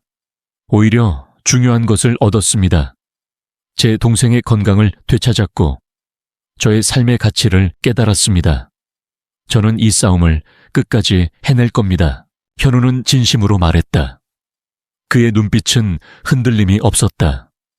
그는 수혜에게 비밀리에 진행해왔던 약물 분석 결과를 보여주었다. 수혜 씨, 이 약은 단순한 약물이 아니었습니다. 저희 연구팀이 이 약의 성분을 분석했습니다. 이 약은 계피, 인삼, 그리고 우리가 알지 못하는 희귀 약초들로 이루어져 있었습니다. 그리고 이 약의 성분에는 독소를 중화시키는 성분이 포함되어 있었습니다. 이 성분은 이미 의학적으로 증명된 것이었습니다. 수혜는 놀랐다. 그녀는 그 약이 할머니의 비법이라고만 생각했을 뿐, 과학적으로 증명된 성분으로 이루어져 있을 것이라고는 상상도 하지 못했다. 하지만 이 성분들만으로는 지윤이의 병을 완치할 수 없습니다. 저희 연구팀은 이 약의 성분에 있는 특수한 성분에 주목했습니다. 이 성분은 매우 희귀한 약초에서 추출된 것으로, 이 약초는 오직 한반도 깊은 산속에서만 자란다고 합니다. 저희 연구팀은 이 약초를 찾아내기 위해 백방으로 노력했지만 결국 실패했습니다. 현우의 말에 수혜는 가슴이 아파왔다. 그녀는 할머니가 평생을 바쳐 지켜온 비밀이 세상에 드러날 위기에 처했다는 것을 알았다. 현우 씨, 제 할머니의 비법은 알아요. 그래서 제가 이 모든 것을 해결하려는 겁니다. 지윤이를 위해, 그리고 당신을 위해 이 모든 것을 덮어버리겠습니다. 피닉스 파마슈티컬스와의 소송도 제가 감당할 겁니다. 현우의 말에 수혜는 다시 한번 감동했다. 그는 더 이상 이기적인 재벌 2세가 아니었다. 그는 자신의 동생을 위해 모든 것을 희생하려는 오빠였다. 그날 밤 수혜는 다시 한번 할머니의 약병을 바라보았다. 그녀는 할머니에게 말을 걸었다. 할머니, 제가 옳은 일을 한 건가요? 제가 할머니의 비밀을 지키지 못한 건가요? 그때 수혜의 휴대폰에 메시지 알림이 울렸다. 지윤에게서 온 메시지였다. 수혜 언니, 오늘 아침에 오빠랑 같이 달리기를 했어요. 오빠가 저에게 말했어요. 언니가 옳다고. 오빠가 언니를 믿는데요. 언니, 포기하지 마세요. 언니는 혼자가 아니에요. 지윤의 메시지는 수혜의 마음을 다시 한번 강하게 만들었다. 그녀는 더 이상 혼자가 아니었다. 그녀에게는 지윤과 현우, 그리고 다솜이라는 든든한 조력자들이 있었다. 그녀는 그들을 위해 싸우기로 결심했다. 다음 날 아침, 수혜는 현우를 찾아갔다. 그녀의 눈빛에는 더 이상 절망이 없었다. 그녀는 결연한 표정으로 현우에게 말했다. 현우 씨, 저도 이 싸움에 동참하겠습니다. 우리 함께 이 싸움을 이겨내요. 현우는 수혜의 말에 미소 지었다. 그는 수혜의 손을 잡고 말했다. 좋아요, 수혜 씨, 우리 함께 싸워요. 그들의 동맹은 더욱 굳건해졌다. 현우는 이 사건을 해결하기 위해 모든 것을 걸었다. 그는 기자회견을 열어 지윤의 완치 사실을 공식적으로 발표했다. 제 동생 강지윤은 기적적으로 완치되었습니다. 그리고 이 기적은 김수혜 씨가 건넨 약 덕분입니다. 저는 이 모든 것에 대해 책임질 것입니다. 현우의 발표는 대중에게 큰 충격을 주었다. 그들은 해성그룹의 후계자가 직접 나서서 이 모든 것을 인정하고 책임을 지겠다고 말하는 것에 놀랐다. 여론은 다시 한번 수혜와 현우에게로 향했다. 하지만 피닉스 파마슈티컬스는 현우의 발표를 비웃었다. 그들은 현우를 상대로 소송을 제기하고 해성그룹을 파산시키겠다고 협박했다. 현우는 물러서지 않았다. 그는 피닉스 파마슈티컬스와의 정면 승부를 택했다. 이 모든 상황을 지켜보던 윌러 박사는 깊은 고민에 빠졌다. 그는 자신의 의학적 신념과 과학적 지식으로는 이 모든 것을 설명할 수 없었다. 그는 결국 수혜와 현우를 돕기로 결정했다. 현우 씨, 제가 돕겠습니다. 제가 지윤 양의 담당 의사로서 증언하겠습니다. 지윤 양의 회복은 기적적이며 그 약은 분명 효험이 있었습니다. 윌러 박사의 증언은 수혜에게 큰 힘이 되었다. 그는 더 이상 자신의 의학적 신념에 매달리지 않고 진실을 위해 용기를 낸 것이다. 이 사건은 이제 단순한 법적 다툼이 아니었다. 그것은 과학과 미신, 진실과 거짓, 그리고 인간의 믿음과 의심 사이에 치열한 싸움이었다. 재판이 시작되었다. 수혜는 피고인석에 섰고 현우와 지윤, 그리고 다솜은 그녀의 곁을 지켰다. 검사는 수혜의 불법 의료 행위에 대해 맹렬하게 비난했다. 피고인 김수혜는 의사 면허도 없이 환자에게 정체불명의 약물을 투여했습니다. 이는 명백한 의료법 위반이며 환자의 생명을 담보로 한 위험천만한 행위였습니다. 하지만 수혜의 변호사는 지윤의 완치 사실을 증거로 제시했다. 재판장님, 피고인 김수혜가 불법적인 행위를 했다는 것은 인정합니다. 하지만 그 결과는 기적이었습니다. 환자 강지윤은 완치되었습니다. 이것은 단순한 우연의 일치가 아닙니다. 재판은 치열하게 진행되었다. 수혜는 자신의 행동에 대해 솔직하게 진술했다. 그녀는 돈이나 명예를 바라지 않았다고, 오직 한 사람의 생명을 살리고 싶었다고 말했다. 재판장님, 저는 제가 한 행동이 법적으로 잘못되었다는 것을 알고 있습니다. 하지만 저는 후회하지 않습니다. 저는 한 사람의 생명을 구했습니다. 그것이 제가 할 수 있는 유일한 일이었고, 저는 그 일을 해냈습니다. 수혜의 진술에 재판장은 깊은 고민에 빠졌다. 재판은 팽팽한 긴장감 속에서 계속되었다. 검찰은 수혜의 행동이 의료법을 명백히 위반한 중대한 범죄임을 주장했다. 하지만 수혜의 변호사는 지윤의 완치라는 명백한 결과를 내세우며 수혜의 행위가 비록 불법일지라도 결과적으로는 선한 목적을 달성했다고 항변했다. 재판의 하이라이트는 증인 신문이었다. 지윤은 증인석에 서서 자신이 겪었던 고통과 수혜가 준 약 덕분에 회복된 기적을 담담하게 증언했다. 그녀의 목소리는 힘이 있었고 그녀의 눈빛은 흔들림이 없었다. 수혜 언니는 저를 살린 은인입니다. 저를 포기하지 않았던 유일한 사람이었어요. 저는 그분께 제 목숨을 빚졌습니다. 지윤의 증언에 방청객들은 숨죽이며 들었다. 많은 사람들이 눈물을 흘렸다. 하지만 검사는 지윤의 증언을 폄하하려 했다. 증인, 당신은 수혜 씨에게 은혜를 입었기 때문에 그녀를 옹호하는 진술을 하는 것 아닙니까? 당신의 진술은 감정에 치우쳐 있습니다.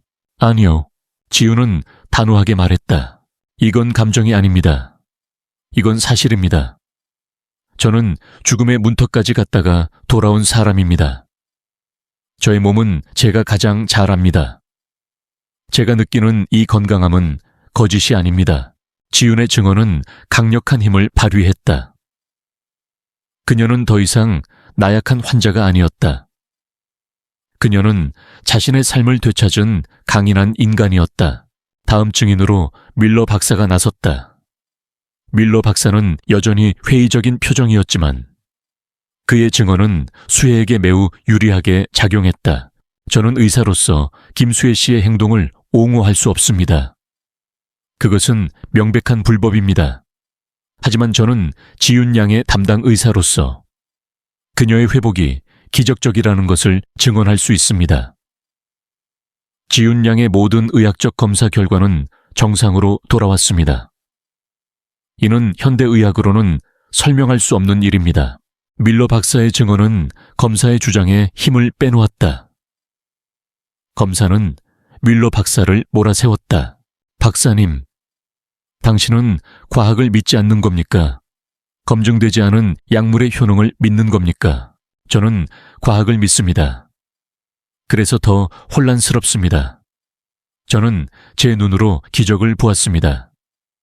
그리고 그 기적을 만든 것은 과학이 아니었습니다. 저는 과학적 진실을 위해 이 모든 것을 증언하고 있습니다. 밀러 박사의 증언은 재판장의 분위기를 완전히 바꿔놓았다.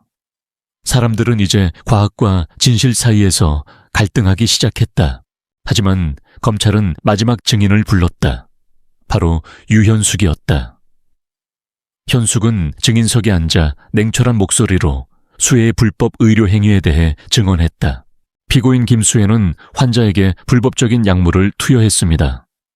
저는 그 광경을 목격하고 사진과 증거물을 확보했습니다. 저는 환자의 안전을 위해 당연한 일을 했을 뿐입니다. 현숙의 증언은 차가웠지만 그녀의 말은 논리적이었다. 그녀는 자신의 신념에 따라 행동했다. 그녀는 자신이 옳다고 믿고 있었다. 재판은 종반으로 치달았다. 검사는 최후 변론에서 다시 한번 수혜의 불법 행위를 강조했다. 피고인은 의사도 아니었고 약에 대한 지식도 없었습니다. 오직 감정에 휩쓸려 환자에게 위험한 행동을 했습니다. 이러한 행위는 법으로 심판받아야 합니다. 하지만 수혜의 변호사는 최후 변론에서 지윤의 완치라는 결과를 다시 한번 상기시켰다. 재판장님, 이 재판은 단순한 의료법 위반 사건이 아닙니다. 이 재판은 법과 인간의 도리, 그리고 상식과 기적 사이의 싸움입니다. 법이 존재하는 이유는 무엇입니까? 법은 사람들을 보호하기 위해 존재합니다. 피고인 김수혜는 한 사람의 생명을 구했습니다. 그녀의 행동이 법적으로 잘못되었다 할지라도 그녀의 행동은 도덕적으로 옳았습니다. 부디 이 재판의 판결이 법의 정신을 훼손하지 않기를 바랍니다. 변호사의 최후 변론에 재판장은 깊은 고민에 빠졌다. 그는 수혜의 행동이 법적으로는 명백히 잘못되었지만 도덕적으로는 옳았다는 것을 알고 있었다. 그는 인간의 삶과 죽음, 그리고 기적과 법 사이에 미묘한 경계에서 갈등하고 있었다. 며칠 후 재판의 판결이 선고되었다. 재판장은 수혜의 행동이 의료법 위반임을 인정했지만 동시에 그녀에게 무죄를 선고했다. 피고인 김수혜는 의료법을 위반한 사실이 인정됩니다. 그러나 피고인의 행동은 사적인 이익을 위한 것이 아니었으며 오직 환자의 생명을 구하려는 선한 의도에서 비롯된 것임을 인정합니다. 또한 환자 강지윤 양의 완치는 의학적으로 기적에 가까운 일이었으며 피고인의 행동이 이 기적에 직접적인 영향을 미쳤음을 인정합니다. 재판장은 계속해서 말했다. 법은 모든 것을 담을 수 없습니다. 법은 인간의 도리와 양심을 모두 담아낼 수 없습니다. 피고인의 행동은 법적으로는 잘못되었지만 인간적으로는 숭고했습니다. 따라서 본 재판부는 피고인에게 무죄를 선고합니다. 재판장의 판결에 방청석에서는 박수와 환호가 터져 나왔다. 수혜는 눈물을 흘리며 재판장에게 고개를 숙였다. 현우와 지윤. 다솜은 그녀에게 달려와 그녀를 껴안았다. 수혜 언니, 정말 축하해요. 언니는 해낼 줄 알았어요. 지윤이 말했다. 수혜는 지윤의 손을 잡고 고마움의 눈물을 흘렸다. 이 소식은 전 세계로 퍼져나갔다. 스위스 검찰은 판결에 불복하고 항소하려 했지만 여론의 비난에 결국 포기했다. 이 사건은 법의 한계와 인간의 양심에 대해 많은 것을 생각하게 했다. 피닉스 파마슈티컬스는 해성그룹과의 소송을 취하하고 현우와 화해를 시도했다. 그들은 현우에게 다시 손을 내밀었지만 현우는 그들의 제안을 거절했다. 저는 더 이상 당신들과 함께 일할 수 없습니다. 저는 이제 제 동생과 김수혜 씨가 만든 이 기적을 세상에 알리고 싶습니다. 현우의 단호한 태도에 피닉스 파마슈티컬스는 결국 물러섰다. 유현숙은 모든 것을 잃었다. 그녀는 병원에서 해고되었고 동료들에게도 외면당했다. 그녀는 자신의 신념이 무너지는 것을 경험했다. 그녀는 수혜를 찾아와 말했다. 김수혜 씨, 저는 제가 옳다고 믿었어요. 하지만 당신이 옳았군요. 죄송합니다. 수혜는 현숙의 손을 잡고 말했다. 현숙 씨, 당신의 행동이 잘못되었다고 생각하지 않아요. 당신은 당신의 신념을 지키려 했을 뿐이니까요. 현숙은 수혜의 말에 눈물을 흘렸다. 그녀는 수혜의 진심을 느낄 수 있었다. 모든 것이 평화롭게 해결되었다. 수혜는 스위스에 남기로 결정했다. 그녀는 지훈과 함께 새로운 삶을 시작했다. 그녀는 더 이상 청소부가 아니었다. 그녀는 지훈과 함께 알프스 산맥의 아름다운 자연을 바라보며 할머니의 약을 연구하고 아픈 사람들을 돕기로 했다. 그녀의 삶은 이제 고요했지만 더 이상 외롭지 않았다. 그녀의 곁에는 그녀를 믿어주고 그녀를 사랑해주는 사람들이 있었다. 재판이 끝난 후 세상은 다시 평온을 되찾았다. 하지만 수혜와 지훈 그리고 현우의 삶은 이전과 완전히 달라졌다. 스위스 법정의 판결은 단순한 법적 판례를 넘어 과학과 인간의 믿음 사이에 새로운 지평을 열었다는 평가를 받았다. 언론은 더 이상 자극적인 기사를 내보내지 않았다.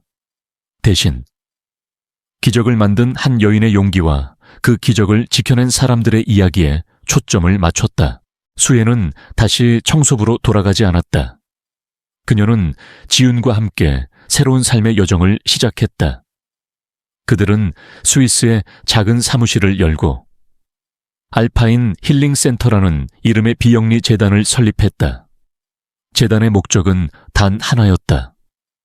할머니가 남긴 약재의 효능을 과학적으로 입증하고 이를 통해 고통받는 사람들을 돕는 것이었다. 현우는 혜성그룹의 후계자 자리를 내려놓았다. 그는 아버지에게 그룹 경영을 맡기고 자신은 재단의 이사장을 맡아 수혜와 지훈의 일을 전폭적으로 지원했다. 피닉스 파마슈티컬스와의 관계는 완전히 끊었지만 그는 후회하지 않았다. 오히려 그는 자신의 삶에서 처음으로 진정한 가치를 찾은 듯 했다. 지훈은 재단의 홍보대사가 되었다. 그녀는 자신의 경험을 바탕으로 사람들에게 희망을 전했다.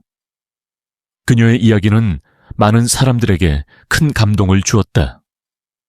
그녀는 더 이상 불치병에 걸린 재벌가 딸이 아니었다. 그녀는 자신의 삶을 되찾고 다른 사람들에게 희망을 주는 전도사였다. 유현숙은 모든 것을 잃었지만 수혜의 용서와 지훈의 따뜻한 말 한마디에 마음을 열었다. 그녀는 수혜와 지훈을 찾아와 진심으로 사과했다. 저는 제가 옳다고 믿었습니다. 하지만 이제야 알겠어요. 저는 중요한 것을 놓치고 있었어요. 사람의 마음을 보지 못했어요. 정말 죄송합니다. 수혜는 그녀의 손을 잡고 말했다. 현숙 씨, 괜찮아요. 이제라도 저희를 믿어주셔서 감사해요. 현숙 씨는 좋은 사람이었어요. 그리고 지금도 그래요. 현숙은 수혜의 따뜻한 말에 눈물을 흘렸다. 그녀는 재단에서 자원봉사를 시작했다. 그녀는 이제 더 이상 냉철한 간호사가 아니었다. 그녀는 사람의 마음을 이해하고 진심으로 다른 사람을 돕는 법을 배우고 있었다. 재판이 끝난 지 1년 후 재단은 할머니의 약재를 과학적으로 분석하는 데 성공했다. 그 약재에는 수십 가지의 희귀 약초와 함께 독소를 중화시키는 특수한 성분이 포함되어 있었다. 이 성분은 이미 의학계에 알려진 것이었지만 그 성분을 추출하는 방법과 다른 약재들과의 조합은 할머니만의 독특한 비법이었다. 재단은 이 비법을 기반으로 새로운 치료제를 개발하는 데 착수했다. 그들은 할머니의 이름을 딴 김수혜 재단을 설립하고 전 세계의 불치병 환자들을 돕기 위한 연구를 시작했다. 수혜의 삶은 이제 고요했지만 더 이상 외롭지 않았다. 그녀는 매일 아침 알프스 산맥의 아름다운 풍경을 바라보며 할머니의 유산을 이어받아 사람들을 돕는다는 사실에 행복해했다. 그녀는 더 이상 과거의 아픔에 갇혀 있지 않았다. 그녀는 과거를 극복하고 새로운 삶을 살고 있었다. 어느 날 오후, 수혜와 지우는 함께 알프스 산맥을 걷고 있었다. 따스한 햇살이 그들을 감쌌다. 지우는 수혜의 손을 잡고 말했다. 수혜 언니, 언니는 정말 제 인생의 은인이에요. 언니 덕분에 저는 다시 태어났어요. 아니, 지훈 씨, 저는 아무것도 한 게 없어요. 그저 할머니가 남겨주신 유산을 전달했을 뿐이에요. 그리고 지훈 씨의 용기가 저에게도 힘이 되었어요. 우리 함께 새로운 삶을 살아가요. 수혜와 지훈은 서로를 바라보며 미소 지었다. 그들의 미소는 따뜻하고 아름다웠다. 그들은 더 이상 환자와 청소부가 아니었다. 그들은 서로의 삶을 지켜주고 서로에게 희망을 준 진정한 친구였다. 알프스의 석양이 붉게 물들고 있었다. 그들은 함께 그 아름다운 풍경을 바라보았다. 그들의 삶은 앞으로도 계속될 것이었다. 할머니의 유산은 영원히 살아남아 세상의 모든 아픈 사람들을 치유할 것이었다. 그리고 수혜의 삶은 더 이상 고통과 절망으로 가득 차 있지 않았다. 그녀는 사랑과 희망으로 가득 찬 새로운 삶을 살고 있었다. 이 모든 이야기는 한 청소부의 용기와 한 환자의 믿음, 그리고 한 할머니의 사랑에서 시작된 기적이었다. 그것은 과학이 설명할 수 없는 기적이었지만 인간의 마음이 만들어낸 가장 위대한 기적이었다.